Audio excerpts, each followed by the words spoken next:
السلام علیکم لسنرز، آج جو میں ناول کرنے جا رہی ہوں وہ ہے باب دہر جو کہ تحریر ہے مہر النساء شاہ میر کی۔ چلیے شروع کرتے ہیں اس کی قسط نمبر 2۔ باب دہر کے کھلنے سے ایک ہفتہ قبل اسلام آباد پاکستان، وقت دوپہر 3:30 بجے۔ اسلام آباد کے پوش علاقے میں کھڑا عالی شان مینشن سارے میں اپنی دھاک بٹھائے ہوئے تھا۔ سفید سنہری رنگ کا یہ مینشن کسی سلطنت کا محل لگتا تھا۔ وسیع و عریض گھاس کا قطع پار کرتے ملازمین کی فوج کو ایک نظر دیکھتے عالی شان سجاوٹی سامان سے آنکھوں کو خیرہ کرتے اندر آؤ تو ڈائننگ ہال میں لگی میز کے گرد 2 لوگ بیٹھے تھے۔ سربراہی کرسی پر سفید شلوار قمیص کے اوپر کریم کلر کا کوٹ پہنے، ہاتھ میں مہنگی گھڑی اور بالوں کو سلیقے سے سجائے سلطان صفدر بیٹھا تھا۔ گزرے وقت نے اسے زیادہ نہیں بدلا تھا، بس چہرے پر سنجیدگی چھا گئی تھی اور ذات کا وقار بڑھ گیا تھا۔ اس کے دائیں طرف سیاہ ڈریس شرٹ کے ساتھ سرمئی دھاری دار پینٹ والا حسن سلطان بیٹھا تھا۔ 29 کے ہندسے کو چھوتا مرد بردبار اور سنجیدہ تھا۔ وہ دونوں کافی خاموشی سے کھانا کھا رہے تھے۔ ہر تھوڑی دیر کے بعد وہ کسی بات کو شروع بھی کر دیتے۔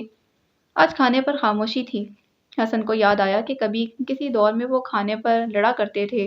اس کی آنکھوں میں ماضی کا سفر اور اسی ایک واقعے سے اس کی یادداشت کا حصہ بنا تھا۔ کالج کے کینٹین میں بیٹھتے ہوئے ان کے سامنے پیزا رکھا تھا۔ شادان بڑی سنجیدگی سے نائف ہاتھ میں لیے ہر ایک کے لیے برابر پیس کاٹ رہا تھا۔ میرا پیس چھوٹا ہے، پچھلے پیزا سے بھی مجھے 2 سلائس ملے تھے۔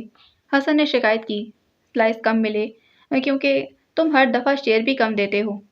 خاموش بیٹھا زبرج بولا، پھر غور سے شادان کو سلائس کاٹتے ہوئے دیکھ رہا تھا، کہیں اس کے حصے کا سلائس چھوٹا نہ ہو جائے۔ ہر ایک کو سلائس مل چکے، حسن کا حصہ کم تھا۔ اس نے للچائی نظروں سے شادان کو دیکھا۔ میں نے سنا تھا جام شوروں کے لوگ بہت سخی ہوتے ہیں، ویسے اپنا پیزا چکھاؤ ذرا۔ شادان کا چلتا منہ رک گیا تھا، بات اس کے شہر پر آ گئی تھی۔ اس نے پیزے کا سلائس حسن کے منہ کے قریب کیا، آنکھوں میں انجانا خوف تھا۔ وہ دیکھو، امیڈا آ گئی۔ حسن کے اشارے پر اس نے مڑ کر دیکھا اور اسی لمحے حسن سلطان نے پیزے کا سارا سلائس اس کے ہاتھ سے لے کر منہ میں بھر دیا تھا۔ شادان صدمے سے اسے دیکھ کر رہ گیا، باقی سب بھی اس کی پھرتیوں پر حیران تھے۔ میں نے یہ بھی سنا ہے کہ جام شوروں والے اپنا کھانا کھا جانے والوں کی ہڈی پسلی ایک نہیں کرتے۔ وہ بھرے بھرے منہ سے بولا۔ شادان اب کسی بھی وقت رو سکتا تھا۔ بات دوبارہ اس کے شہر پر آ گئی تھی۔ ہال میں حسن بہت کچھ کہنا چاہتا تھا مگر چپ تھا۔ سلطان اس کے کچھ کہنے کا منتظر۔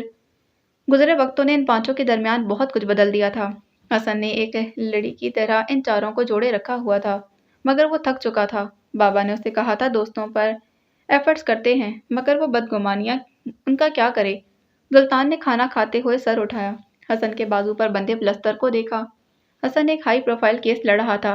کئی دھمکیوں کے بعد بھی جب وہ باز نہ آیا تو ڈیمو کے طور پر اسے بازو پر گولی ماری گئی تھی۔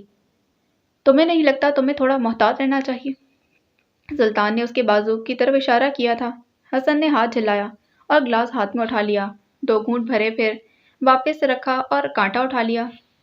یہ ہماری خاندانی روایت ہے، جاب کے دوران جب تم گولیاں نہ کھائیں تو پھر تنخواہ ہضم نہیں ہوتی۔ اس نے بات کو ہوا میں اڑایا تھا۔ اس کے بہنوئی نے بھی تو ایسی ہی گولیاں کھائی تھیں، ہائے بیچارہ۔ حسن، اس نے سنجیدگی سے پکارا، میں کہہ رہا ہوں محتاط رہو۔ جو کام تم کر رہے ہو وہاں خطرہ ہے، اس کیس کو چھوڑ دو۔ تمہارا بہنوئی مسائل سے نکل سکتا ہے، تم اس کے جیسے نہیں ہو۔ تمہارا باپ مختلف انسان تھا، تمہارے پاس ان کے جتنے تعلقات نہیں۔ حسن نے کانٹا رکھا، اس کے چہرے کو غور سے دیکھا۔ ہم 1.5 سال بعد مل رہے ہیں، مجھے لگا تم نے اپنے دوست کو بلایا ہے، لیکن تم نے تو بیرسٹر حسن سلطان کو بلایا ہے۔ تو let me tell you one thing, جن لوگوں نے تمہیں مجھے وارن کرنے کے لیے بھیجا ہے ان سے کہنا کہ حسن سلطان موت سے نہیں ڈرتا، نہ 16 سال کی عمر میں ڈرا تھا اور نہ ہی 29 کی۔ اس نے 2 ٹوک انداز میں کہا اور کھانے سے ہاتھ کھینچ کر بیٹھا۔ میں نے کھانے سے تو نہیں روکا، حسن کھانا کھاؤ۔ سیاست نے اس کے اندر ایک چیز کو کوٹ کوٹ کر بھرا تھا اور وہ تھا اپنے جذبات قابو کرنا، تاثرات سپاٹ رکھنا، آگ لگا دینے والی بات پہ برف کی طرح ٹھنڈا رہنا۔ نہیں کھانا مجھے، بھر گیا ہے میرا پیٹ، بیزاری سے کہا اور نیپکن سے لب تھپتھپائے۔ جب ہم پہلی بار ملے تھے تب تم ایسے نہیں تھے حسن، سنجیدہ تبصرہ تھا۔ ہم میں پہلے جیسا کچھ رہا ہے کیا؟